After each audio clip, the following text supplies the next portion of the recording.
缅甸有一架枭龙被打下来了，这是真的吗？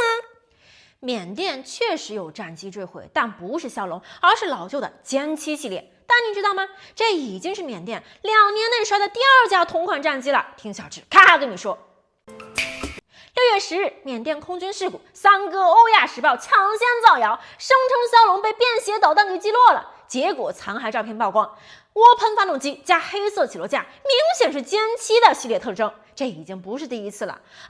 2022年，印媒就造谣过，说枭龙出现机身裂缝，结果1个月后，缅甸枭龙越境空袭，打得3哥哑口无言。这次坠毁的 FTC 2000G。是歼7的终极魔改版，去年刚被国产飞弩6给击落，如今又出了事故，缅甸却还在追加订单。反观正主枭龙，最近可是风光无限，在印巴冲突中用 CM400 AKG 导弹精准打击 S400 防空系统，还拿下了阿塞拜疆46亿美元军购大单。战机好不好？战场见分晓，嘴炮永远打不过实锤的，明白了吗，我的宝？小智的知识啊，传男不传女哦。